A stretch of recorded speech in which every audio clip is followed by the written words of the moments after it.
තෙරුවන් සරණයි. කඩවර සෝන්කාලී දේවාලය අදිනේ හදිස්සියෙම වීඩියෝ එකක් ගේන්න තීරණය කරේ. අදිනේ මට විශාල කෝල් ප්‍රමාණයක් ආවේ වසී ගුරුකම් සම්බන්ධව. ලංකා විවිධ පළාත්වල පිටරට ඉන්න අපේ දරුවන් කතා කරෙත් වසී ගුරුකම් සම්බන්ධව.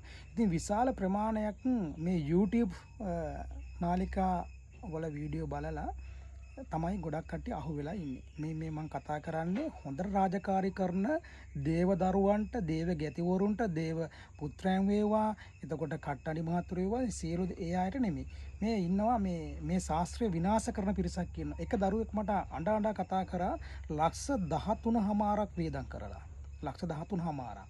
ඉතින් ඒ දරුවන්ගෙන් ලක්ෂ ගාන අරගෙන පස්සේ කිව්වලු අන්තිම ටික තියෙන ඒ ටික කරගන්න හරක් දෙන්නේ. ගවයන් දෙන්න නිදහස් කරගන්න ඕනේ කියලා. ඒකට ලක්ෂ 10ක් යනවලු. ඉතින් වසී ගුරුකම් වල කොහෙද මේ හරක් නිදහස් කරන්නේ? ඉතින් මේ වගේ දේවල් වලට අහු වෙන්න එපා දරුවනේ. මගෙන් කරගත්ත රාජකාරී කරපු දරුවෝ දන්නවා මං හරියට කරලා තියෙන ඔය ගණන් වලට ජීවිතේට මං මේ මිනිස්සුන්ගේ අසාධාරණ විදියට දල අරගෙන රාජකාරී කරන්නේ නැත. ඉතින් මගේ දරුවන්ට දරන්න පුළුවන් ඔන්න දැන් සාක්ෂි මම මේ වීඩියෝ දාපු ගමන් මගේ රාජකාරී කරලා දුන්නේ කොහොමද කරන්නේ කොහොමද සියලු දේවල් මම පෙන්නනවා. ඒකයි කඩවර සෝන්කාලී දේවාලයේ වෙනස. දුක් මහන්සිය මිනිස්සු හම්බ කරන සල්ලි. එතකොට මේ මිනිස්සු එන්නේ අසරණ වෙලා. මේ මිනිස්සුන්ට අපි පිහිට වෙන්න ඕනේ. ඒකයි දේව රාජකාරී. ඉතින් මේක මට ඔයාලට ගොඩාක් දේවල් කියන්න තියෙනවා. ඒ හින්දා වංචනයට අහු වෙන්න එපා. YouTube වලින් දාන්න පුළුවන් ඕන දේවල්. අඩිය හප්පලා දානවා, කෑ ගහලා දානවා. ඉතින් හරියට කරගන්න. මගේ දරුවනේ, මගෙන් රාජකාරී කරගත් දරුවනේ කියන්න මේ දරුවන්ට.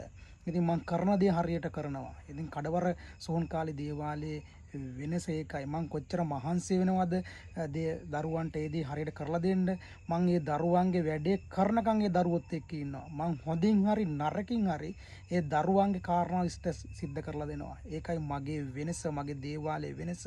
ඒ මගෙන් රාජකාරී කරගත්ත දරුවෝ ඒක දන්නවා.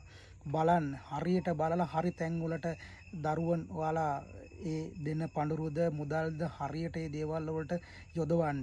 ඒ දේවල් හරි තැන් වලට දෙන්න. බලන්න හරියට පුද පූජා තියනවද, හරියට රාජකාරී කරනවද කියලා. ඒ නිසා ඔයාලා දුක් මහන්සියෙන් හම්බ කරන සල්ලි නිකරුණේ කවුරුත් යන්න එපා පෝසත් කරන්න. අද කතා කරපු සෑම දරුවෙක්ම ලක්ෂ 5න් එහා සෑම දරුවෙක්ම වේදම් කරලා.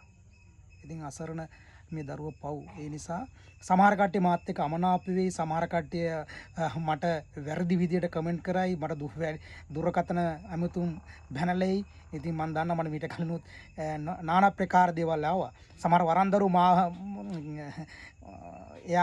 මාව චෙක් කරගන්න එයා මොනවද තියෙන්නේ කියලා අහනවා. ඉතින් ඒ කට්ටියන්ට මම දන්නවා මම ඒ කට්ටියන්ට කියලා තියෙන. ඒ නිසා මම අසරණ මිනිසුත් එක්ක